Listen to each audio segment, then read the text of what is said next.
যে কয়টা টেন্স জানলে আপনি নিজে নিজেই অনর্গল ইংরেজি বলা শিখতে পারবেন। চলুন আজকে ক্লাস থেকে আমরা সুন্দর করে বুঝে নেই এবং কিভাবে আপনি প্র্যাকটিস করবেন সেটাও দেখে নিই। মাথায় রাখবেন, ইংরেজি বলার জন্য বা বলার শেখার জন্য কিন্তু অনেক বেশি টেন্স আপনার জানতে হবে না। মাত্র 6 থেকে 7টা টেন্স যদি আপনি ক্লিয়ারলি বোঝেন এবং জানেন, প্র্যাকটিস করেন, আপনি ইজিলি ইংরেজি বলতে পারবেন, কোনো সমস্যা নেই। ভালো করে দেখবেন, প্রথমটা হচ্ছে প্রেজেন্ট ইনডেফিনিট টেন্স। যেমন আমরা বলছি আমি অপেক্ষা করি, আপনি সিম্পলি বলবেন আই ওয়েট। আমি অপেক্ষা করি, আই ওয়েট। যখন এটা না বোধক হয়ে যাবে আমরা বলবো আমি অপেক্ষা করি না, আই ডোন্ট ওয়েট। আমরা জানি যে প্রেজেন্ট ইনডেফিনিটে আমরা ডু বা ডাসকে নিয়ে আসি নেগেটিভ করার জন্য, তাই না? তাহলে আমি অপেক্ষা করি, আই ওয়েট। আমি অপেক্ষা করি না, আই ডোন্ট ওয়েট।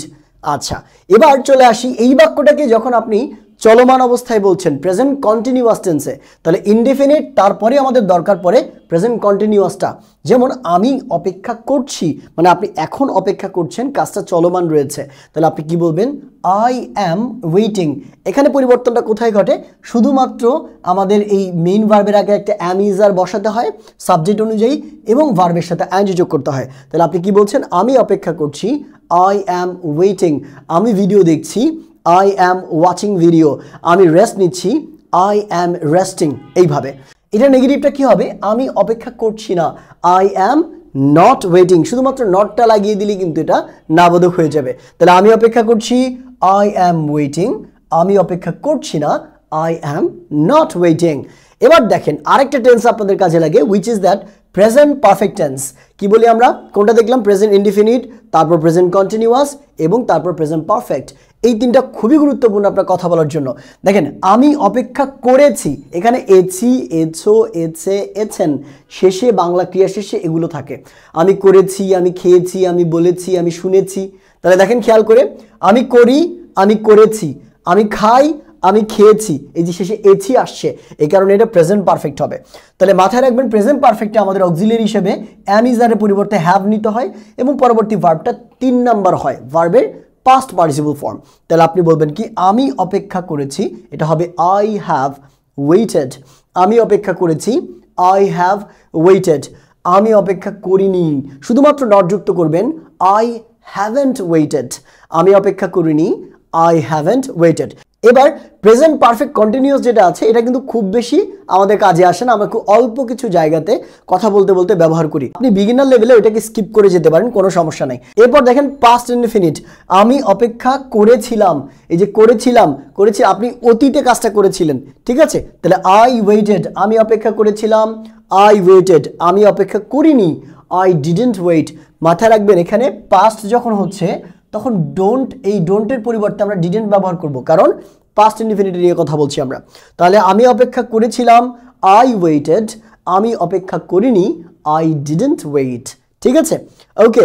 তারপরেই যেটা দরকার আপনার সেটা হচ্ছে পাস্ট কন্টিনিউয়াস, মানে অতীতে চলমান ছিল, ঠিক আছে? আমি অপেক্ষা করছিলাম, মানে আগে আপনি কাজটা করছিলেন, হচ্ছিল, চলছিল। যেমন আমরা অনেক সময় বলি না যে তুমি যখন ফোন দিয়েছো তখন আমি খাচ্ছিলাম, তুমি যখন ফোন দিয়েছো তখন আমি ঘুমাচ্ছিলাম। এই যে ঘুমাচ্ছিলাম, খাচ্ছিলাম, যাচ্ছিলাম, এগুলোকে আমরা পাস্ট কন্টিনিউয়াস বলি। আমি অপেক্ষা করছিলাম, I was waiting. Past continuous এবং প্রেজেন্ট কন্টিনিউয়াসের মধ্যে একটা পার্থক্য খেয়াল করেন, অক্সিলিয়ারি ভার্বে শুধু পরিবর্তন হয়। এখানে আমরা দেখছি যে অ্যাম ইজ আর বসে আর এখানে শুধুমাত্র ওয়াজ ওয়্যার বসে। প্রেজেন্ট কন্টিনিউয়াস পাস্ট কন্টিনিউয়াসের মধ্যে পার্থক্য এইটুকুই। তাহলে আমি অপেক্ষা করছিলাম, আই ওয়াজ ওয়েটিং। আমি অপেক্ষা করছিলাম না, আই ওয়াজন্ট ওয়েটিং। আমি তোমার জন্য অপেক্ষা করছিলাম না, I wasn't waiting for you. আমি তোমার সাথে যাচ্ছিলাম না, I wasn't going with you. এইভাবে, ঠিক আছে, ওকে। তারপরে আরেকটা যেটা দরকার সেটা হচ্ছে পাস্ট পারফেক্টটাও কিন্তু অতটা গুরুত্বপূর্ণ না। আপনি পাস্ট ইনডিফিনিটটা দিয়ে কিন্তু পাস্ট পারফেক্টের কাজ চালিয়ে দিতে পারবেন বেসিক লেভেলে, ঠিক আছে? এরপর দেখেন ফিউচারটা অনেক বেশি দরকার। আমি অপেক্ষা করব, আপনি কাজটা এখনো হয়নি, হবে। আমি অপেক্ষা করব, আমি খাবো, আমি রান্না করব, আমি তার সাথে ঘুরবো, এই যে করব, যাব, খাবো, বলবো, ফিউচার। তাহলে আমি অপেক্ষা করব, আমরা জানি ফিউচারে আমরা উইল ব্যবহার করতে হয়, তাই না? শ্যাল উইল আসে। তাহলে আই উইল ওয়েট। আমি অপেক্ষা করব, আই উইল ওয়েট। আমি অপেক্ষা করব না, আই উইল নট ওয়েট। এই উইল নটকে সংক্ষেপে ওন্ট বলা হয়। আমি অপেক্ষা করব না, আই ওন্ট ওয়েট। তাহলে আমি অপেক্ষা করব, আই উইল ওয়েট। আমি অপেক্ষা করব না, আই উইল নট ওয়েট। এরপর আরেকটা টেন্স আপনার জানতে হবে, সেটা হচ্ছে ফিউচার কন্টিনিউয়াস টেন্স, মানে ভবিষ্যতে কাজটা চলমান থাকবে। কীরকম দেখেন, আমি অপেক্ষা করতে থাকবো। আমরা অনেক সময় বলি না, তুমি যতদিন পর্যন্ত আমার ফোন না ধরেছো ততদিন পর্যন্ত আমি তোমাকে কল দিতে থাকবো। তো তে থাকবো কথাটা আসবে এখানে, তে থাকবো অর্থাৎ কাজ করতে থাকবো, ঘুমোতে থাকবো, খেলতে থাকবো, ক্লাস করতে থাকবো, শিখতে থাকবো, বলতে থাকবো, এরকম। আমি অপেক্ষা করতে থাকবো, তাহলে আই উইল বি ওয়েটিং, এখানে মাথায় রাখতে হবে কন্টিনিউয়াস এসে উইলের সাথে আমাদের বি যুক্ত করতে হয় এবং ভার্বের সাথে আইএনজি। তাহলে আই উইল বি ওয়েটিং, আমি তোমার জন্য অপেক্ষা করতে থাকবো। I will be waiting for you, আমি রান্না করতে থাকবো। আই উইল বি কুকিং, আমি সারাদিন ঘুমোতে থাকবো। I will be sleeping all day long, ঠিক আছে, এরকম করে। তাহলে আমি অপেক্ষা করতে থাকবো, আই উইল বি ওয়েটিং, আমি অপেক্ষা করতে থাকবো না। I won't be waiting or I will not be waiting, তাহলে আমি তোমার জন্য অপেক্ষা করতে থাকবো না, কি বলবো, I won't be waiting for you, ঠিক আছে। তাহলে এই যে আমরা কয়টা টেন্স দেখলাম খেয়াল করেন, 7টা টেন্স মাত্র।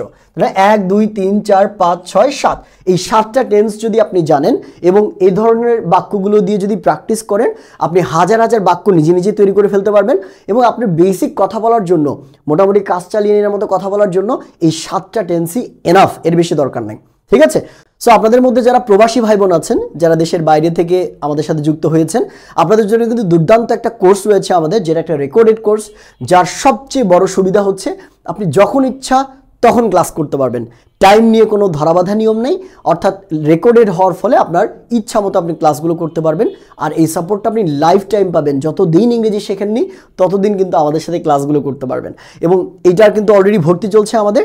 আপনি দ্রুত ভর্তি হওয়ার জন্য আমাদের হোয়াটসঅ্যাপ নাম্বার আছে, হোয়াটসঅ্যাপে মেসেজ করতে পারেন অথবা আমাদের পেজে মেসেজ করতে পারেন। দেখা হবে কোর্সে। আল্লাহ হাফেজ।